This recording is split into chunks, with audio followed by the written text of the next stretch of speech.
Welcome to the RC Roundtable podcast, where we discuss the latest RC hobby news, events, model reviews, and a whole lot more. All right, welcome to a very special episode. Super special Episode, yes, of the RC Roundtable. And no, your eyes are not fooling you. All three of us are occupying almost the same space at the same time. Amazingly enough, we are together again. First time in how many years have we actually? 4 years. Has it been that long? Yeah, 2019 AMA Expo, California. Wow. Yeah, usually just Lee and I, but Terry's actually corporeal. In his workshop. Oh man, it's I'll probably turn more green after being in his workshop, which is impressive for me. Which we've already been using. We've been working on there. Yes. We're charging over there. I'm epoxying a plane back there. Let's say you're only seeing a small slice of this beautiful workshop in a basement. Basements, man, I remember basements. Yeah. There I was. Whoa. Things not heard of, and I remember basements. I remember basements. I'm a former Northeasterner, so I grew up in basements. Now I live in the South, where apparently basements are a swear word or something. Well, in Houston, you just can't have a basement because it would be a swimming pool. It would be a swimming pool, indoor swimming pool. So Terry has graciously let us crash at his place while we are here at Oshkosh, 2023. Yep. AirVenture is, of course, the official name of it. And Terry graciously moved to somewhat close to AirVenture, so we have a nice place to stay and hang out. And, of course, we decided to do a show together. What episode is this? I don't know. Less than 200. 79? 77? All right, you guys keep talking. I'll look it up. 170. 170-ish. Yeah. It's so special it doesn't deserve a number. Right. It's the spectacular. Super spectacular fun. The Oshkosh spectacular. Hyper fun time. Whatever. So anyway, since we're here at Oshkosh, we decided to do a roundtable, Oshkosh special, to talk about some things, especially with Terry, because this is your first time. My first time. 178. Episode 178, for the record. Thank you. Yeah. So, Terry, what do you think? We're going to jump right into it. First your hot takes. Well, the first thing I have to say is that you can't describe it. You have to experience it. My first day there was Tuesday of this week, and I had parking down at the far end by the ultralights, which is the extreme end of the flight line. And so I parked, I got out, and I started walking. And I kept walking. And I kept walking. And this whole time, I'm surrounded by airplanes and airplane accessories. Saturated. And noise. And Airplane people, noise. And people who love airplanes, and helicopters flying over on this side, jets flying over on this side, afterburners blowing my face off right there. Autogyros, name it. Yeah, and it just keeps going and going and going. And I can't quite wrap my head around the full scope of it. And you haven't even been everywhere. I haven't been to the vendor area yet. I haven't been to the seaplane base. You haven't been North 40? You haven't seen all the... I don't even know what that is. 40. Yeah, you haven't seen all the private airplanes on the north side. I thought I had a pretty good appreciation for it a couple days ago, and then yesterday I took a different path into the museum, which took me all the way around the airport perimeter. But there's the side of the airport where all the stuff is. Then there's the other side, and there are airplanes parked on... Oh, battery's done. Yeah, this is live for us. We're charging batteries. There's airplanes parked in every free square inch of that airport. It is just unfathomable. How many people are there? And maybe we can edit this so while we're talking about that, I can put up a map. Just like pan through the whole map, and it's miles. Yeah. Well, the point is, come to Oshkosh. Be prepared to walk. Be prepared to spend a few days just to take it in. You can't do this in a day. It's like the Smithsonian. I've never been to the Smithsonian, but everybody has said you got to spend 2 or 3 days to do the Air and Space Museum. I don't know if you need a whole week. So I have week-long tickets, and by the end I'll have gone 6 of those days, but not full days. And as an airplane enthusiast, that'll probably be enough for me. We go do some walking around. We watch the air show. They have an air show every day and sometimes at night. But really for the people who fly in, people who restore their antique airplanes or they build their own, there are nonstop workshops all day long for these people. And so I can see where... seminars, things, And the funny part is, this is called the RC Roundtable. He's talking about full scale. We haven't even talked about the RC evening flying. And so we add that to this whole repertoire. The whole list of things to do here. need to spend at least 3 days if I have to give you a minimum. Yeah. So that's the takeaway. We're going to talk about stuff that, from our perspective, but really, it's meaningless until you get there and just see it for yourself. It's a true assault on the senses. Yeah. And the feet. In a good way. It's definitely, yeah. Although you can rent little buggy hover rounds, what do we call them? Scooters. Yeah. Electric scooters. And people have their own personal transportation, too. They can drive. If you're into getting your steps on your watch or whatever, yes, you will get your steps and extras to take home with you. Yeah. Also worth noting, I don't like crowds, just in general, but how many people are here? 100,000 or something like that? No, higher than that. The traffic getting in, no problem. Aircraft. Traffic getting out, no problem. Yeah, that's true, yeah. You got to go pee? Go pee. There's no line. You need food? Well, wait. Don't just pee. There are porta potties. A little bit more specific. Just there. find a plane. Yeah. Well, and Terry's right as far as getting out. The police really do a good job of rerouting all the roads to make things smoother. In fact, near the museum where I typically park, they have an exit there that they will take all 3 lanes and just cone it out so people can just quickly get on. Was it 41? Yep, the north. That's the highway. Yeah. So yes, this is the 70th anniversary. 70th anniversary. So I guess they figured out how to herd all these people. Now, if we could just get them to do that down in Houston for after football games and stuff. All right, I'm going to go turn off the dadgum charger. You guys keep talking. Oh, all right. Well, see you, Terry. Nice knowing you. Yeah, that's all we get from Terry. He's going to cut right in front of the camera. Trip over. No editing. So, Fitz, you haven't been here since when? I think it was 2014 was the last time I was here. Tell the audience what's changed since 2014 for you. Well, not a lot, really. It's a lot of the same. It's just you got some newer aircraft that weren't here before, some things. It was neat to see the Shot Cub. I remember I did one of the reviews I did was an RC model Shot Cub, and I'm walking, and I look, there's a Shot Cub! And so I don't think you were with me, but was it you or was it Austin? Was probably Austin was with me. My son is here, by the way. And don't tell him, but I kind of touched it because we're asking about the leading edge slats. Yeah. Oh, Terry was with me. Yeah, my wife and I. Oh, okay. Terry and his wife were with me when we saw the Shot Cub, and we're curious because there was no good information online about how the leading edge slats work, and so nobody's around. So Terry asked the question, how do they work? And I was like, well, they're just free floating. I kind of grabbed it and flipped it up a little bit very carefully. And then Terry goes, there's a sign that says, don't touch it. Like, don't wipe the fingerprints off. But I got a couple of good pictures and stuff of it. But that's one of the things. It's neat to see the newer aircraft. And of course, there's a different mix of stuff. There's a few things we'll talk about later that were not here last time I was here. Yeah. And I didn't get to see the seaplane area last time I was here as well, or much of the ultralight area. That's the whole area that I never got around to getting to. Because last time I was here, I was semi-working, so I didn't have a whole lot of time to go walk around. But it's some of the same plane. Like I saw a Prescott Pusher. I'm pretty sure it's the same one I saw in 2014. Which was kind of neat to see. Some old favorites and some newer stuff that you see. So, and of course, there was no F-35s weren't flying around back then. That's right. So it was still.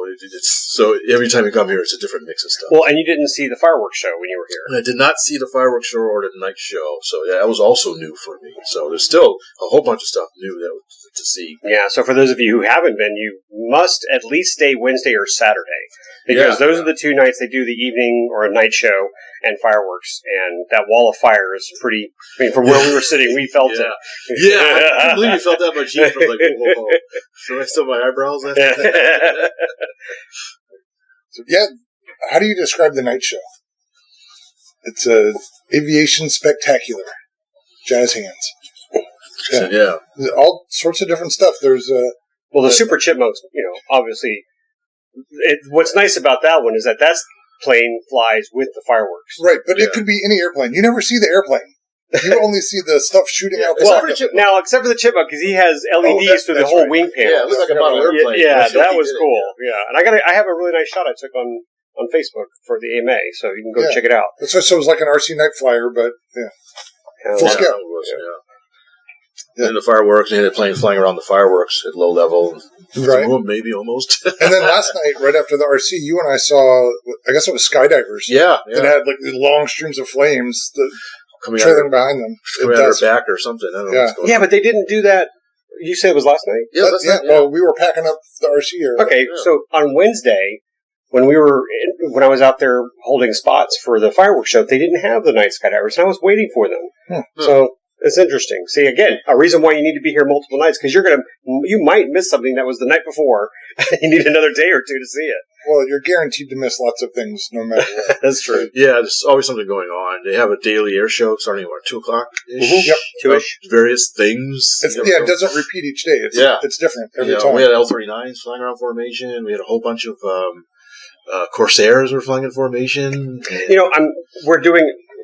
I'm thinking about our recording right now. We got a camera on us right now, but I'm thinking about those people who are driving and listening to it.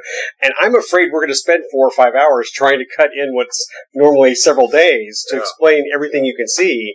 And I'm going to try to keep us rolling because we could get lost. And every single thing you can do. For example, we all went to Warbirds, correct? You went to Warbirds? I actually didn't. Oh, you didn't there yet? Oh, not yet. Oh, I don't want to ruin it. Close to it, but then we got distracted. So Terry and Austin were there. I caught up with them. For me, the sad thing is no P-38 again. Oh, right. And I don't know why. But there's a P-47, which I've never seen a P-47 fly before. And I think it's in the air show today. Oh, right. So there you go. Yeah, Razorback. The beautiful Razorback P-47, But that right there, that's a visit. That's because, and we couldn't get to the actual line out there because they blocked it off because planes were leaving. The T-28s were coming out. So we couldn't go see a lot of the other planes, like the T-33 was out there, and that Russian jet that we saw. The MiG-17? Yeah, so there's tons of cool stuff on the line. So I haven't got a chance to see all that yet. I would have taken pictures of all that, like the Sky Raider. I got a couple of nice pictures before in previous years, so it would be nice to see that. But there's a nice little store, a nice Warbird store out there, what I highly recommend you go visit if you're into warbirds. I like what George Wilson put on our Facebook page when I posted the photo. He goes, man, he made the same comment to a couple of your photos that you posted. Says, you got to take pictures of both sides of the airplanes just in case you want to build one. And so that is good advice. I'm going to share that advice. So if you're out here and you're getting ideas for aircraft, he's absolutely right. Do go full. Normally I'm just taking one picture, I'm walking on. You don't have time to do all that. Speaking of that, there was a helicopter, I think it was a Volco 105. And on one side, the library is normal. The other side, everything's upside down. Oh. But it's funny you mentioned that. Usually, I carry my camera around at air shows, and I'm constantly taking pictures. I haven't taken my camera there once. Wow. It's been hot as blazes, and I don't want the extra burden. But B, I'm just trying to soak it all in. I don't think I have the extra capacity to be taking photos as well. Yeah, I've been on and off again with my Canon. So, and there's lots of people going around taking pictures. So if you want to see photos of Oshkosh, just go online. Sure they're there. Yeah, there actually is a Facebook group out there for photographers and videographers that has some good material out there. And boy, someone had been sharing some night photos during the fireworks. I don't know how those guys do it. It's out of my league, man. There was a guy who has this great shot of the Guppy, which, by the way, the Guppy's here. I think it left. Was here, excuse me. Yeah. Was here. And all the... he got a great angle, so he got a nice time-lapse photography with the Guppy all lit up. Yeah, I guess that's a good thing to mention is during the week, things come and go. It's not a static show. So, one day, like I said, the Guppy was here, and then gone the Dream Lifter. The Dream Lifter. This is for my son, Austin. Big Boeing fan.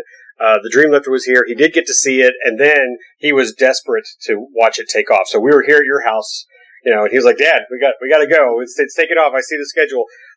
We haul butt down there. I dropped him off at the gate. He ran to the flight line and said in 5 minutes that thing was taking off. Oh, nice. And so he did get to see the Dream Lifter. And it's a funky looking airplane. It is. Yeah. I didn't eat too much. But you're right. Go ahead. And then I guess to segue off of that, we saw the Constellation coming. Yeah, I was about to jump in there. He beat me to it. Go ahead. You bastard. The Lockheed Constellation, she's gorgeous. That thing is just beautiful. And boy, I tell you, when you guys were there waiting for me and I got there, huge crowd around that Connie. Oh, really? Wow. Huge crowd. And then I'm going to tack on to the little conversation we had while we were there, because right next to the Connie was the B-29 dock. Yes. And we kept doing a double take. We'll post photos of this, but we were going back and forth, and man, that Connie just seemed to overlook the B-29. It did, but I looked it up last night. The B-29 does have a larger wingspan. By what, inches? No, it was actually quite a bit different. It was, I forgot the numbers. One is 141. I think that was the the B-29. I think the Constellation was like 120. It's just so weird to see. You look at their Connie and you go, God, it's huge. Then you see B-20. The dock looked like it was a lowrider. It the was, props were 2 inches off the ground. But you made a good point about why it was low. Explain that. Loading the bombs. A lot easier to get bombs in the belly when it's low versus 10 feet up in the air. All right. Catch! So you guys noticed something about the landing gear on the Connie. Right. And did you tell Fitz what you I found haven't. out? Oh, I haven't. Here's the big reveal. You want to jump on that? Yeah. So, All right, so I'm gonna read it to you. Well, so, what should explain? okay, you have to show the audience what it looked like. Okay, so we noticed we're looking at the nose gear of the Constellation, and the wheels, front nose gear, are not parallel. They're actually V-shaped, looking straight on. Therefore, the bottom of the wheels are closer together than the tops of the tires. And we're wondering, it looks odd, and we're wondering, why did they do that? All right, but so well, go ahead if you want to introduce. No, go ahead. You got 5 seconds to guess, and we're going to let you know this answer from an expert in landing. Well, yeah, lucky for us, we know a landing gear engineer, our buddy Mason, who worked on the landing gear for Strata Launch, which big arse plane. don't know if his landing gear like this.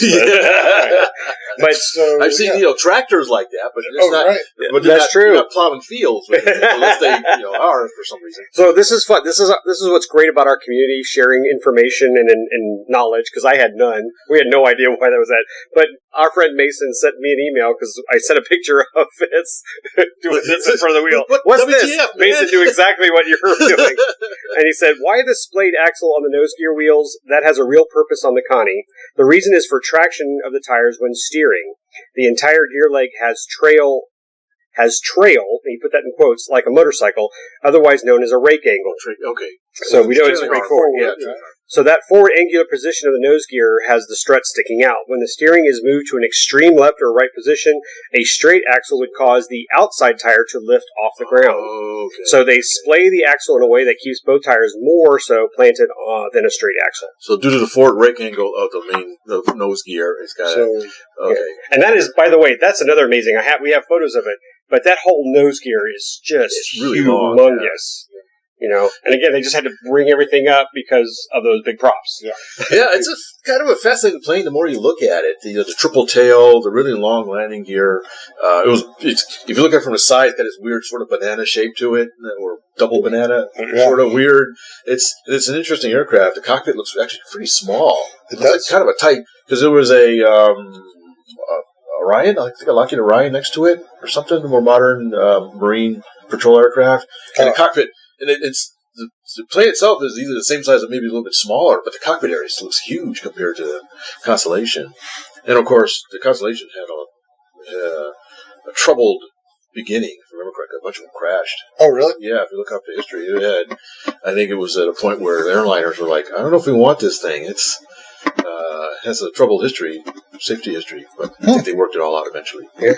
Well, I like that it's from Texas. Lewis Air Legends, big Texas flag on one of the rudders. I don't know if you guys noticed, but the cups I gave you are from the Texans. Okay. That's no accident. Oh, okay. Okay. But anyway, it was neat. I had to mention it did a flyby. Austin, right at the flight line, because he had his little radio, Cruzy or something, with a little radio. And he said, "Hey, is that a Constellation?" And he pulled up the radio, and we can hear him talking. And he did a low flyby gear up, and then came around, gear down, and landed, basically touched down just right in front of us. Yeah, you guys got great video. Really we'll share that video. Austin grabbed it. And then we made some nice puff of smoke as the wheels screeched out. It almost, when it was coming down, it was like, oh, flare. But he just, it was almost a 3-point landing the way it came down. He just landed. I don't know. He's still working out his landing techniques. Back to Terry. So, Terry, what? planes, interesting planes that you've seen here. Something that, caught your eye, you stopped, you walked around a little bit longer than normal?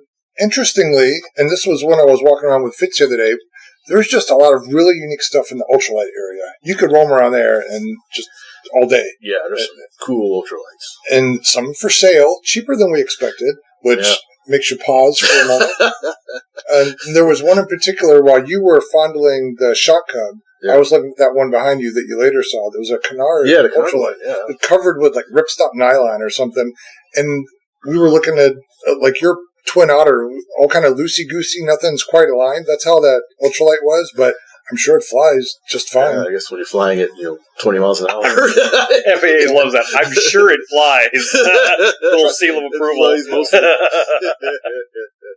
But that's the interesting thing to me. It's nuts and bolts and tubes and nylon put together, and dadgummit, it flies. So whatever, it takes all the mystery out of airplane. It's not magic. It's just science and people doing stuff.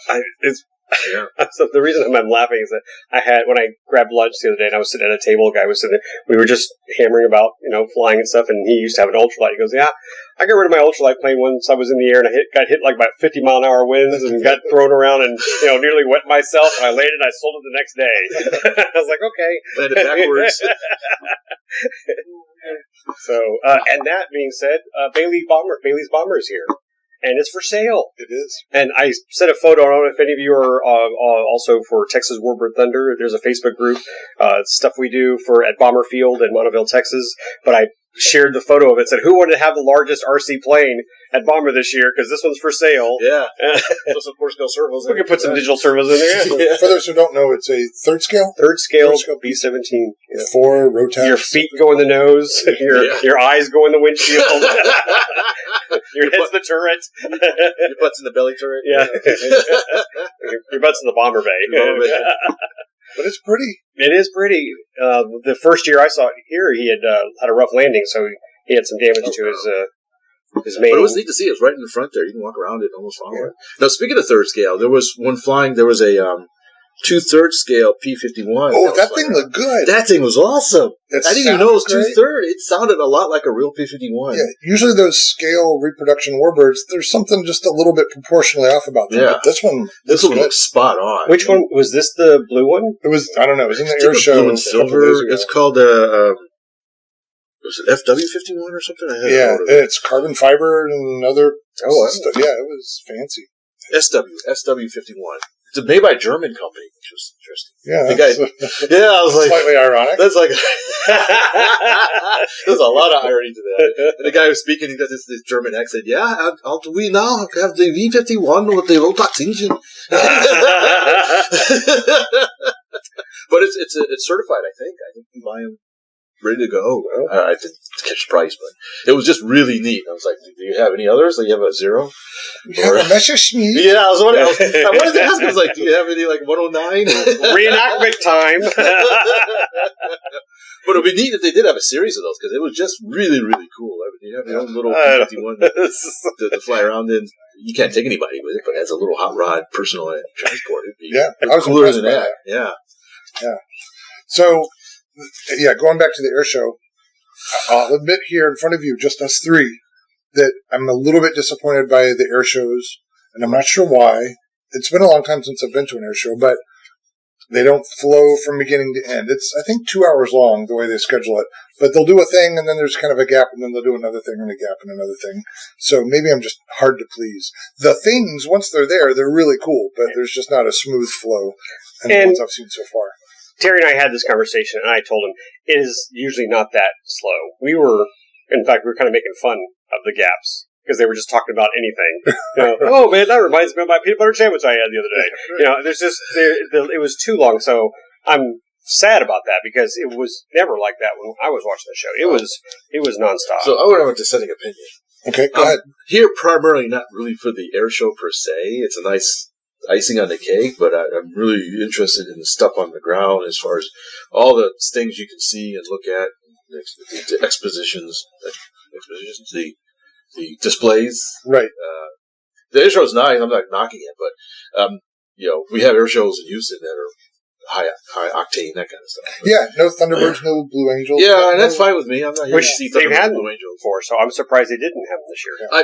I'd like to see the odd and unusual stuff flying around. I mean, like the Constellation and the P-51 we mentioned, a few other oddball, like seeing a bunch of gliders in formation or powered gliders flying around. That's kind of the Schweitzers. Yeah, the Schweitzers. I didn't even know about that. Yeah, that's something you don't see every day. So that's fine. So, but I'm not.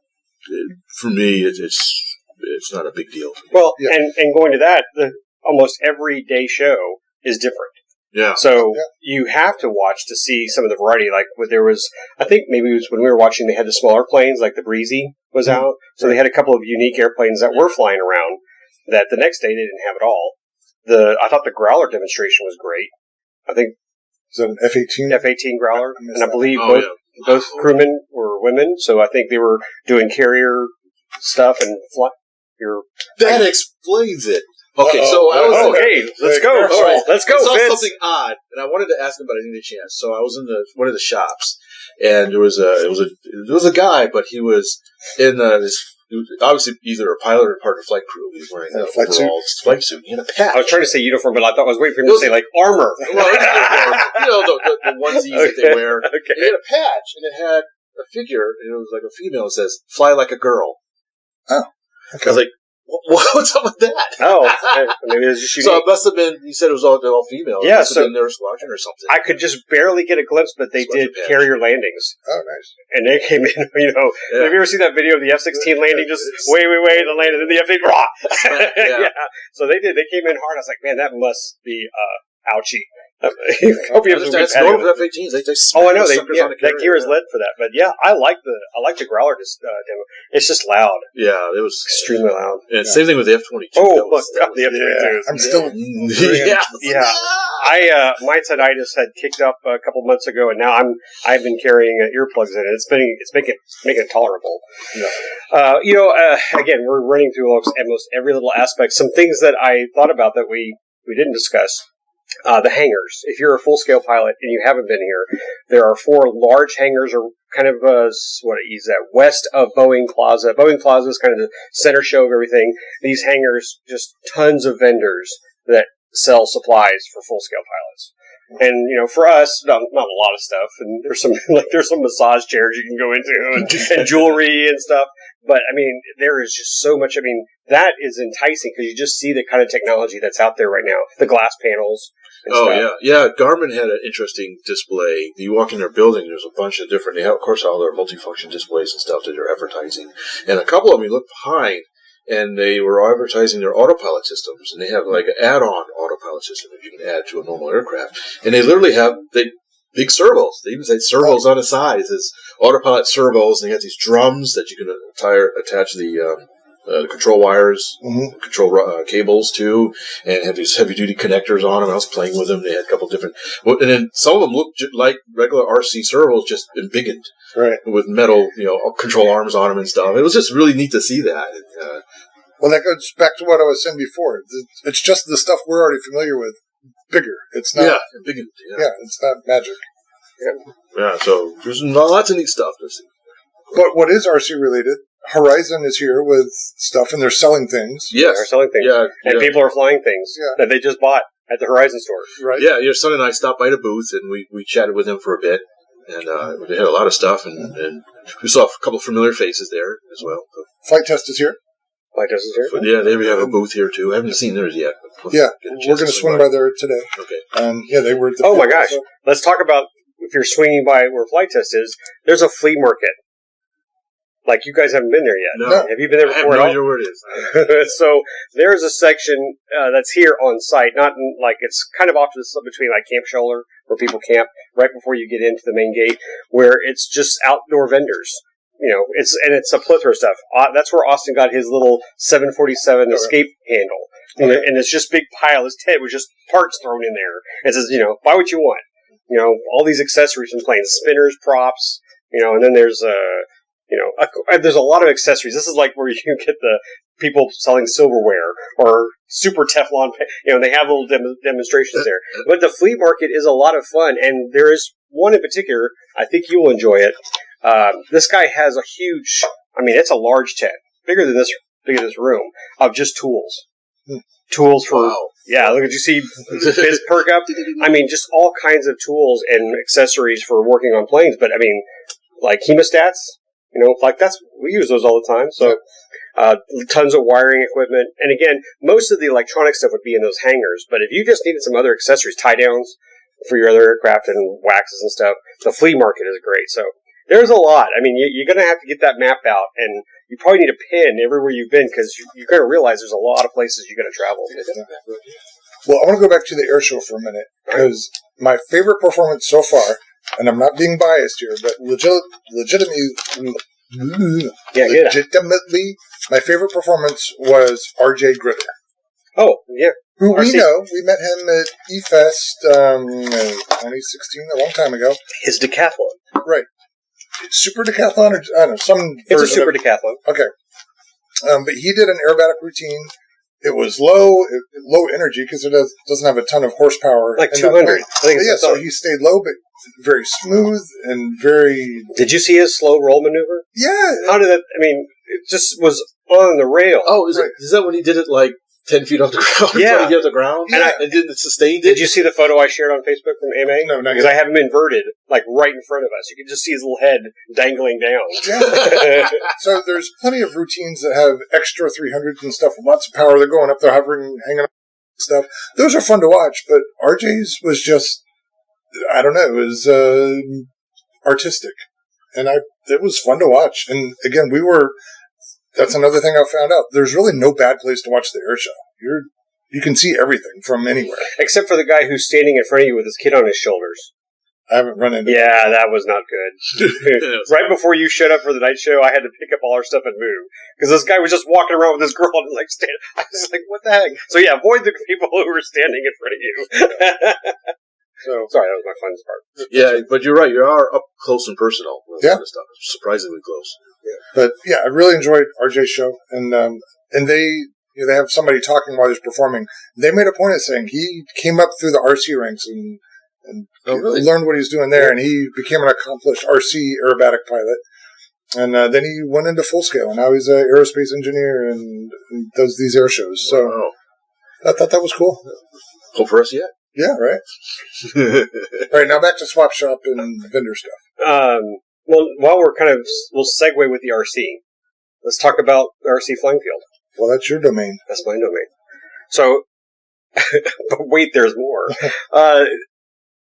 The AMA hosts a flying event on Pioneer Runway. It is a grass strip behind the EAA Museum, which, by the way, that's another thing you need to put on your list of things to do, is to go visit the museum.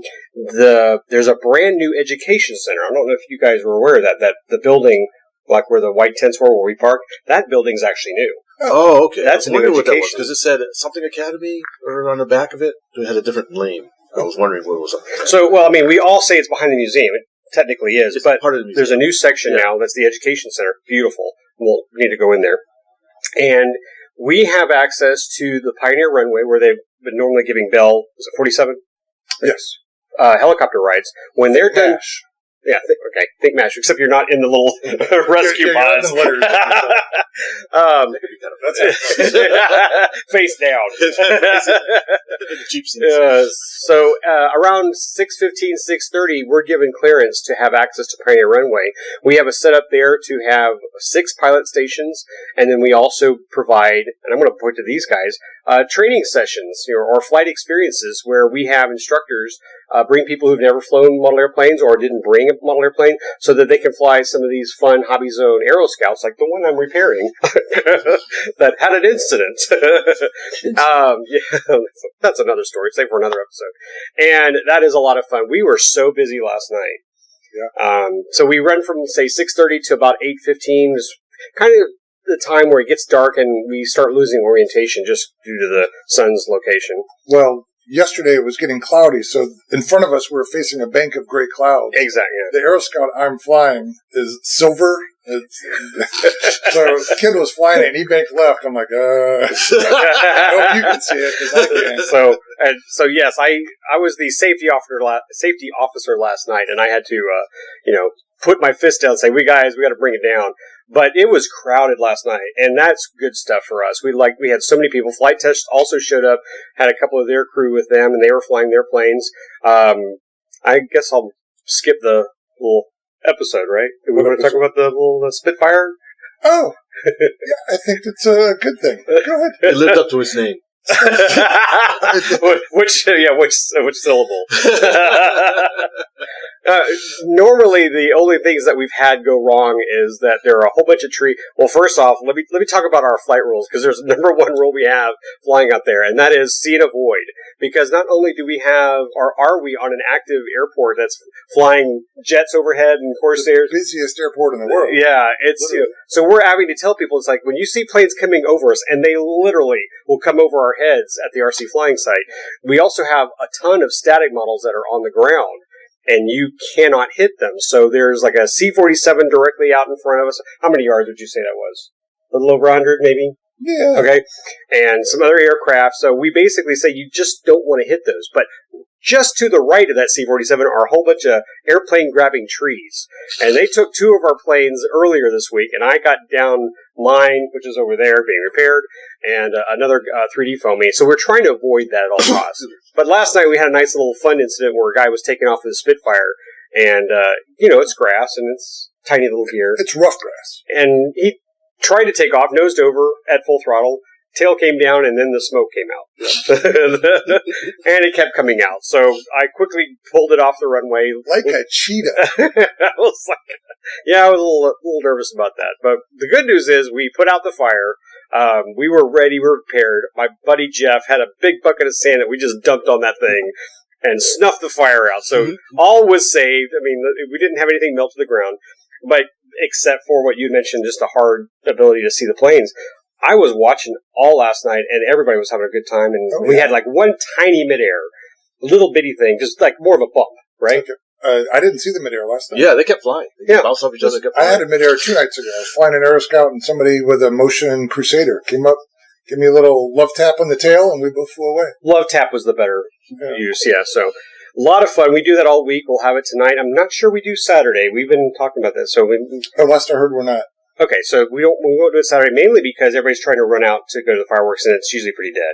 Yeah. Saturday's fireworks is typically the most popular, so I will give you this advice. When I came in 2017 for the first time, and I went online and did some research, someone had told me, if you want to see the show, if you want to see the fireworks, get up at 8 a.m. in the morning, take your chair, put it right down the front line, and stay there. And I did. And I'm saying that's exactly the right thing to do because we got to see the best show.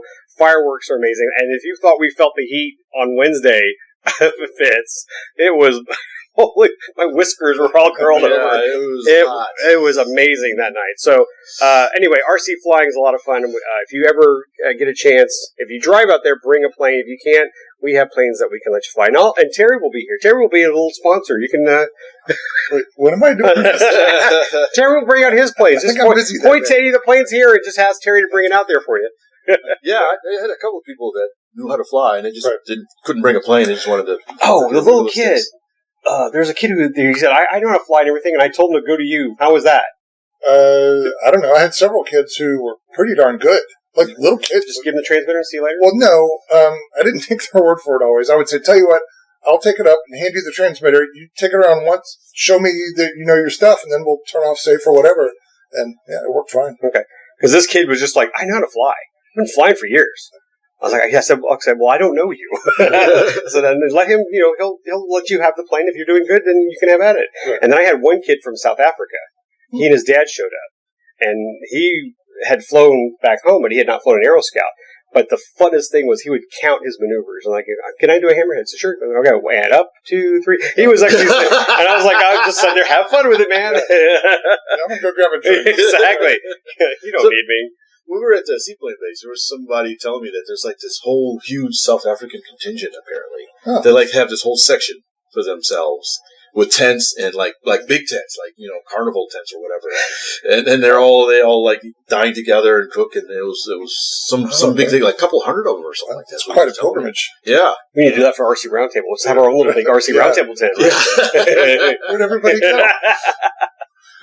But yeah, the RC flying was fun, and unfortunately, because there was a list of people, dozens every night, we have to keep it short. It's like 3 or 4 orbits per kid, and then we got to move on. But go away, kid, you bother me. Usually, when somebody asks if I'll train them or help them out, I'm like, I'll do it, but I don't look forward to it. It's not fun to train people. This experience has been fun, and first of all, Aeroscouts are fun to fly, but I don't know, just the kids. Everybody has a great attitude. Everybody's there. And I guess maybe because it's not their airplane, they don't have the usual nervous energy that most new pilots do. It's been low key and great, and a couple close calls, but nothing major. Knocking on wood for tonight. Well, speaking of that young kid from South Africa, when he knew he could get a pin that said "I flew at Oshkosh," we give those to people who fly.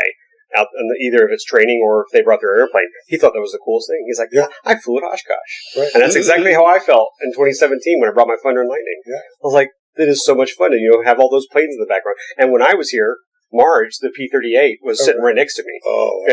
So it was full of fun. What else is on our list, Fitz? I'm not done yet. Wait, there's more. Sorry, Terry. But people we know where they're flying too. So people who have their own stuff and I guess they're ready to fly, they can just come out there and fly. They do their safety brief and you're good to go. So Dan Sponholz was out there and Tony Lewis and Adam Woodworth. Adam Woodworth with Wing. Do you want to talk about the special plane? Wing, his special lots of fun. Well, first off, Wing was sponsoring the event out there, so working with EAA and AMA, Wing was sponsoring the event, so we gave them some demo time for their demo drone delivery, and that was a lot of fun, but Adam also brought his own little concoctions with him, and one of them is a plane I, recommended, I think he was... Well, we should Adam works for Wing, but also... He's CEO. Is he CEO? Okay. Yeah. But he is also very much an RC lifer. Yeah. I know him from the Neat Fair. But then, he got into this Wing thing, and he builds the neatest stuff. You've probably seen stuff on Instagram. He makes all the Star Wars things fly. He takes the guts out of the Ultrix models, the twin motor things, and he makes anything fly. And he's an ace pilot. So, now... pick it up from there. So by the way, I'm glad you brought up his Instagram because I was going to mention it. It's AJ Woodpiece. Yes. Okay, the letters AJ and Woodpiece. And yes, you need to go to look at his Instagram channel because I think he was asking people for ideas. And I said, you need to make a flying toaster. And he did. I mean, within a week, that guy made a toaster. And not only did he make a flying toaster, but it also serves toast. I don't know if he had the toast. Did y'all not see it? No. But when in the video that he made, when he did a loop, these 2 slices of toast come out, and he brought that, and it's not supposed to fly. Even he would say that this thing should not. It's too much fun to see this thing doing spirals and loops and so forth. But yes, he brought that. Plus, he brought not a TIE fighter, but it was what kind of other? It was a TAC fighter. It was a TIE Advanced, if I remember correctly. Yeah. Or it had the multiple panels. I believe it was a TIE Advanced. You saw him in some of the old video games and some of the expanded. Yeah, pointy. Yeah, it was very pointy. But he also brought that F-18, didn't he? Yeah. He does this with a lot of EDFs. He'll get a off-the-shelf EDF ARF of a military jet, take the EDF out, and where the drop tanks go, he puts 2 quad motors. And so the thing invariably ends up being a lot lighter. And then he's got differential thrust he can use. And he goes around 3Ding these military jets. It's really cool. That was neat. So, we got to see him. Yeah. Fun stuff out there. And Dan let me fly his Wonder that he built with foam board. So it's basically the SIG Wonder design, but built on a foam board. The thing flew great. It was fun. Well, I'm going to add a little shout out to all the volunteers that came out there. We had a lot of people from AMA who was out there, signing people up, getting them on the list, and, giving everybody that chance for the experience to fly out there. But also, and he's not here, he's probably upstairs right now, but my son, Austin, was out there, and bless his heart, I kind of threw him into the fire because we knew we needed help out there, and we brought all our tools to help people. And that's what he was typically doing in years past, was just trying to help people get started. But yesterday was, I kind of feel bad, but I was dad, so maybe not. But I actually had to, ask him to volunteer to help out because we were so busy. We needed 4 trainers out there. And he brought out his Aero Scout with the wobbly nose gear, which was funny. And he flew his Aero Scout to train. But then there was another, at the very end, a young lady brought up her T-28 Trojan that she had. And she was needing tools or something like that. And I said, Austin, can you help her? And he said, sure. And so he helped her, and we got her out of flight. And so thanks for my son for volunteering and helping out. And I want to mention specifically Jeff. Do you know Jeff's last name? Oh, Lee. Jeff Lee. He was manning the battery charging table. And that looked like chaos nonstop. Because it's like a hibachi table. Did you see it? Just throwing over here, coming over here. With less smoke. Less smoke and fire.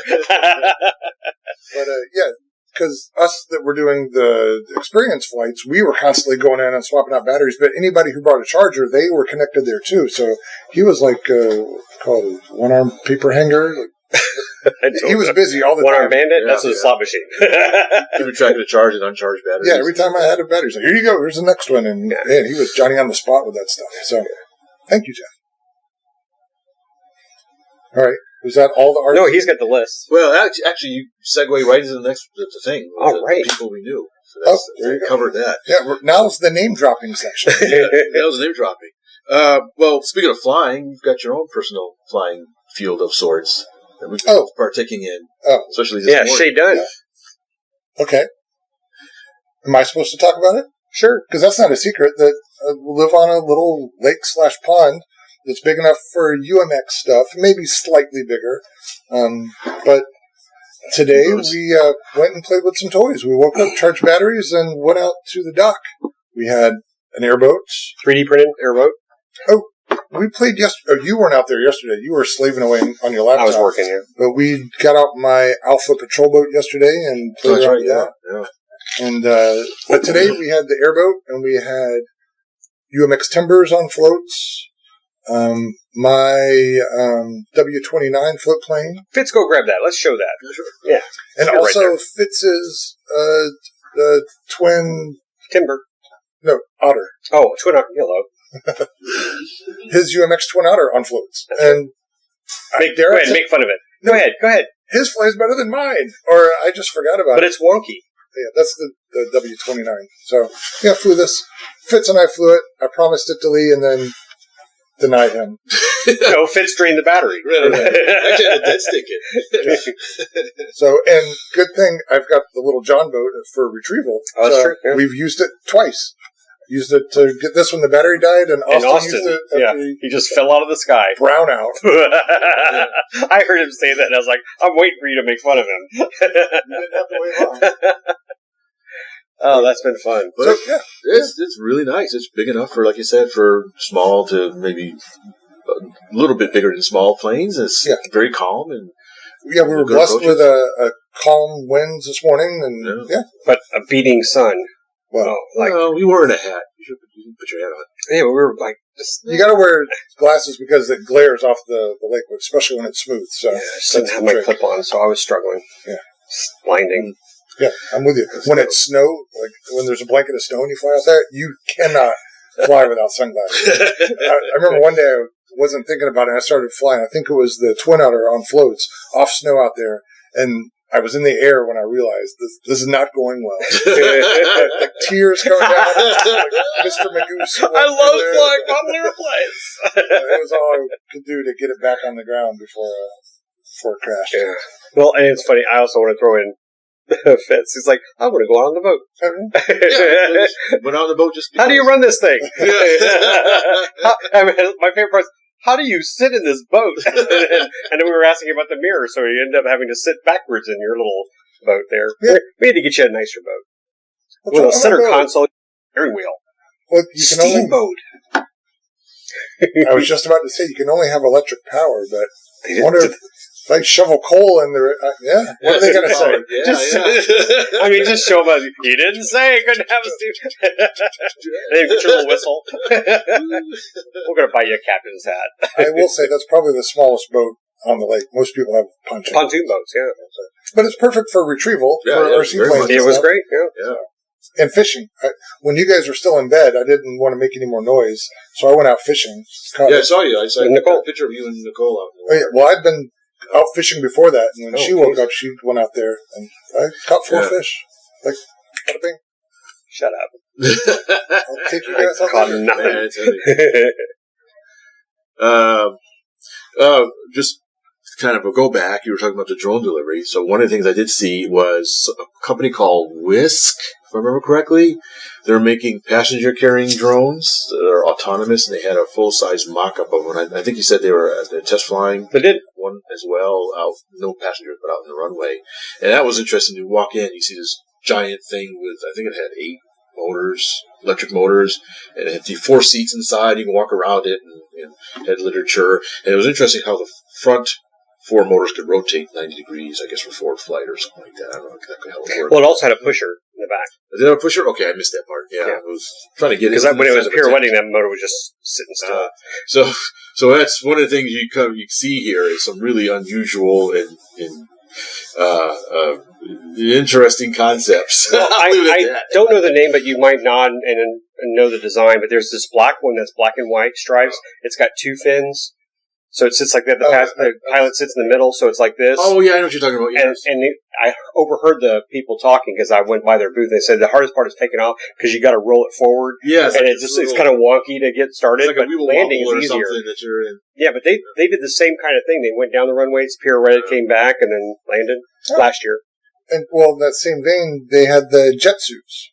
Or what they call it? I missed the jet suit, but I heard it's like they wear a backpack with turbines on them. Yeah. And the little ones on their hand, and they take off and then go screaming down the runway and back. So that was part of the air show on Tuesday. Like the parallel, I think these guys are gymnasts that are used to doing the parallel bars. Right. Because you're just pushing down, right? Yeah. And that's all you're doing. Oh, yeah. Well, but also the fine control here, that's how they steer. So their lats must be crazy. This is me. Crack! I'm done. Broke his spark. There was one other thing I saw that was kind of neat. It was sort of half built. It was all metal. It looked like a little personal jet, but it was hard to see the exact shape of it. It looked a little bit like, you know what a T7 is? The T7 trainer, that new jet trainer it looked like it was a jet. But wasn't quite clear where the engines were going. Not the Sonics? It wasn't a Sonic. Definitely wasn't a Sonic. But it was all metal. It looked more sporty than a Sonic. It looked like a little, almost like a Russian, not a Pac-5, but it just was odd looking. I didn't have a chance. I took a couple of pictures, but I had to go. But I really wanted to see what the heck was this thing. It was sitting out there. It was partially disassembled. I don't think they had finished building it. But it was just, you just caught your eye. It's like, what is that? Was it in the demonstration area or the swap shop? So it started, it's like, never mind. Well, and you touched on something that I didn't see this year. They've been doing in previous years. That's the 1 week builds. They call them 1 week wonders, where they build stuff. So they've done a Zenith here before when I was here in 2017. Last year it was a Sonics. And they didn't have it out near Boeing Plaza this year, but there was a place doing auto gyros that were building one on site near one of the warehouses. So you can see that kind of stuff here. Yeah. And now I'm going to jump to another it's an off segue, but... one thing. Go, Fitz. Auto gyro pilots are mad lads. That's all I'll say. Yeah. Death wish. Those guys are not right. But go ahead. But anyway, go ahead. Okay, so that threw me off. But, besides the RC flying that we do, the AMA has a RC simulator trainer that's over by Ultralights. And that's very popular for kids to come in there and fly RC. That's usually very busy, very active. Although I don't tend to favor that, I like to go to what is called the Blue Barn. And the Blue Barn is an EAA facility that is basically focusing on EAA chapters and young Eagles, trying to get the young pilots, in the air. And these chapters work on getting them into the hangar, learning about flying. And one thing that the AMA does is work on a build and fly project that's with the EAA, where we sell them an LT40, a SIG LT40 kit. That's electric, but we give a huge discount with all the supplies needed to build it, to cover it, to fly it, charger, transmitter. They get a copy of Real Flight. They get a little night vapor, so if the weather's bad outside, they can fly indoors. And it's $500. $500 for all that stuff, all the tools, all the glues. And if they want a second kit, it's $400, and they just don't include the transmitter and some other supplies. But going back to the building, this facility, this building, doesn't just focus on that. They are talking about how to build ribs, set up ribs. And last year they actually had a full-scale kit that these kids worked on, like a chapter had. Look at all those rivets. Yeah. Look at all those panels. I mean, that is a lot of work, but it was neat. And they had a little video of all the, the work that they were doing on it and when they actually flew it. Right. So this is definitely a place if you are into aviation, if you want to be a pilot, this is where you get inspired, and I'm talking to both the old and young. Like if you're 10 years old and you listen to our podcast and you're in aviation, you've got to put this. I mean, this took me way too long to come to this event. I've known about it for years. I can't believe it was 2017. It took me so long. But I'm kind of thinking if I had been younger, 14, 15, and showed up, I'd probably be flying full scale by now. Just saying. Yeah. And it's just, there's so many activities. The forums is where you go. The ultralights, where you're saying people are selling planes and stuff. I mean, we'll skip the auto gyro guys. We won't go there. But it is neat to see the passion in everybody when you're walking around And the conversations, like, again, I just sat down to lunch and we just started talking about flying. People kid from South Africa, he and his dad, we must have talked for 30 minutes after his flight just to have a conversation. Yeah, people are very personal. Like when we went up to the guy with the Cessna 195s. Oh, the radials. Yeah, we started asking about why is there a portal on one side of the aircraft? And he's like, it's with this and that and this and that. This was why they did it. He was willing to talk about it very easily. Yeah, for a lot of the interesting planes sitting out there, the owners are camping under them or sitting near them. And, they pop a little tent there. Excited to talk about their stuff. What time is it? Man, and it's like we're doing this show right now. I need us to get back over there because I'd like you guys to meet my friend Ross Gresley, who does tours at Vintage. Oh, you found him? Tram, yeah. We were looking for him the other day. Yeah, he's working today. So I said, I need to get you guys because he's familiar with all, where the 195s are. He'll just drive you through the tram and does a little speech and tells you the history about everything. It's like there's so much we don't know. So what was the one we found the other day? Because we're in a section where there's just Cherokees. And Cherokees are neat, but they're a dime a dozen. And then there's this one, just polished aluminum, an 8-cylinder engine in it. Oh, and it was like a Super Cherokee or something. Yeah, and it's like one of a kind. It's a one-off, I guess so. But but it had a beautiful horizontal post 8-cylinder engine in it. Yeah, Ross would know about it. He would know. It was all, like I said, it was all metallic finish and stuff. And even when I was walking away, another guy was like, I got to take a look at that engine. Yeah, and you know what? So let me add some more advice for this thing. There are trams, colored trams that take you to different sections. Like the red tram takes you to Warbirds. The blue tram, I think, takes you near Vintage, or maybe yellow does. But there's also a bus that will drive you to the sea base. But my goodness, if you're at Vintage and you go all the way down to the bus that takes you to sea base, that is maybe a mile, if not more, with everybody's planes just sitting there for you to look at and peruse. Yeah. And I don't know, did you guys just see a lot of the float planes and the seaplanes that were? Yeah, there was some there. Yeah, at the airport, not at sea base, but right. They were wow. They had one wheels or whatever on the floats and stuff. Yeah, but yeah, there was just some neat stuff. There was one that was kind of odd. I can't remember what it was. But look, that's a lot of them. Did we mention there were a lot of planes here? There were a lot of planes. Of course, it's neat when I see a whole row of long easies just sit up there. It's like, oh, yeah. Oh, see, when I came in 2017, it was a celebration of the Cub. So I have this panoramic I took and just walked around. There must have been 60, 70 Cubs where I was standing. So they go to fly out on Sunday. Wait a minute. Which yellow airplane is mine? Yeah. Yellow airplane, turn left. No. Not that yellow Cub. Yellow Cub, wave your wings. No, the other yellow Cub. Well, that reminds me, one of the incidents that happened yesterday when I was training people. I was telling the kids beforehand, here's how you're going to turn left when I give you the transmitter. I forgot to put it back in safe mode. So I said, okay, give it full left. He did a roll right there, and he got 2 rolls in before I was able to yank. So well, I learned. Then I'll throw myself under the bus. The reason my Aero Scout, this is my personal Aero Scout, is demaged, is that I had a kid flying. He was actually doing pretty well. But I had been turning it off as safe mode because you know how hard it is to turn those suckers. So most of these people can fly it in the mid mode or, released. And he got it coming down the runway about 10 foot. Then he started rolling. I was saying turn left, and he got it upside down. And I quickly flipped the switch to safe mode and grabbed the transmitter. And then I realized my plane was flying away and I had no control. And then I looked down and the switch was off. Oh. And the plane just disappeared into the trees. And so it flew straight and level, and it's now over there with a cracked fuselage. But I got it down yesterday. But yeah, those little things happen. Yeah. You got to be careful. Okay, so should we summarize? Or is there more on the list? No, that's it. I think we can wrap it up. All right. Airplanes are good. Check. Lots of airplanes are even better. Check. Yeah. RC flying in Oshkosh? Check. Yeah. One more thing. Do we want to mention the tweak we did on your airboat? Now that I look at it. You want to throw that in? Did you tell Fitz about it? Yeah, he did. He knew.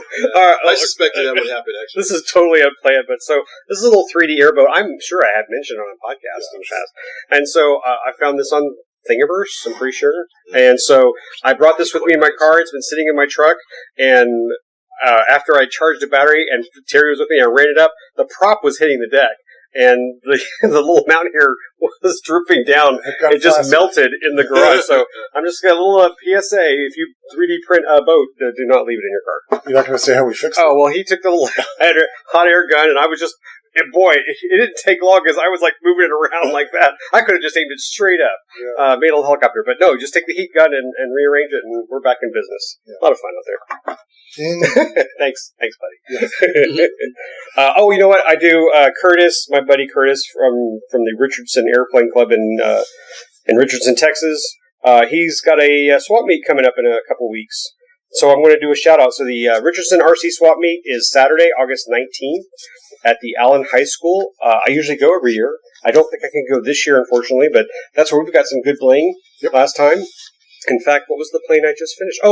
Ryan got an F-15, the original E-Flight F-15. Oh, the orange? The orange and white one. And surprisingly, that thing flies pretty darn good. Huh. And we took it to Camp AMA. So that was a swap meet fine.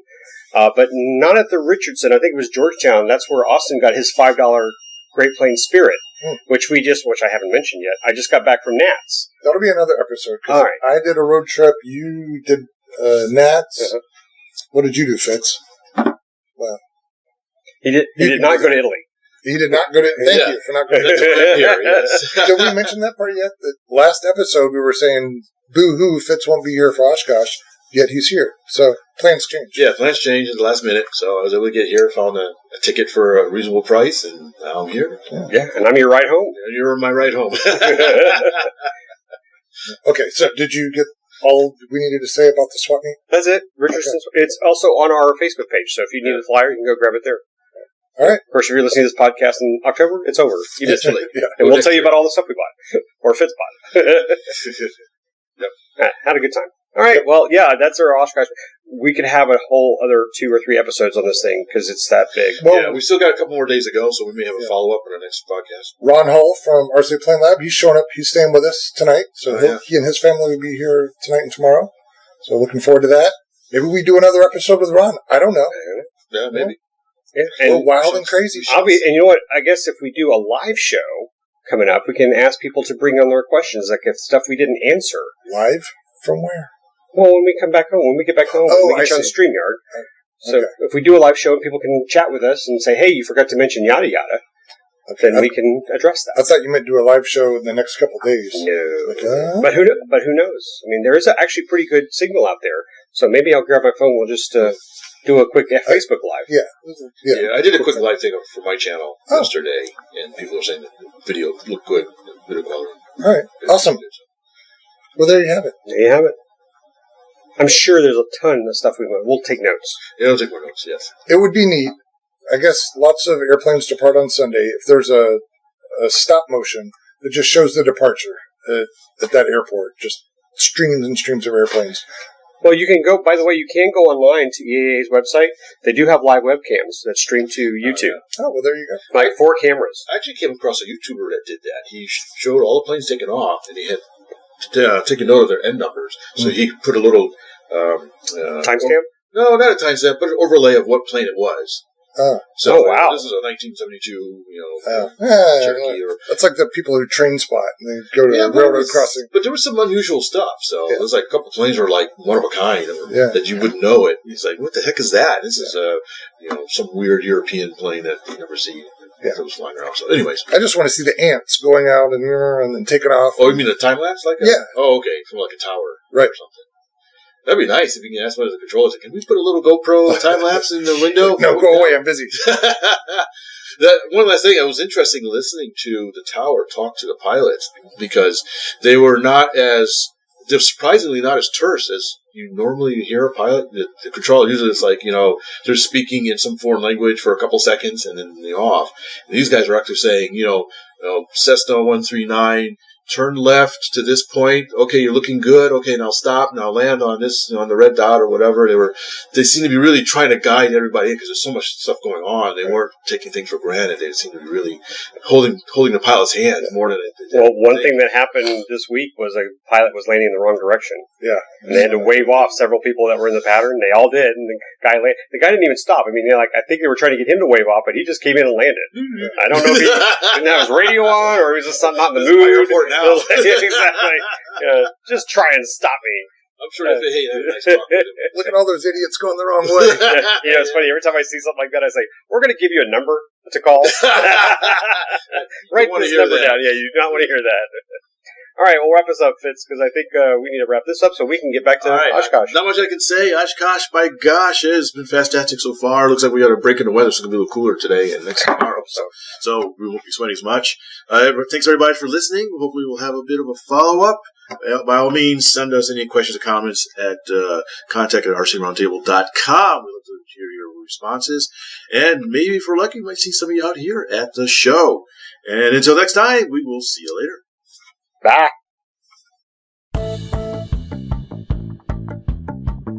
Please visit our website at rcroundtable.com, where you can send us comments and suggestions or listen to our other great podcasts, where you will also find links to our iTunes and social media sites. Thanks for listening.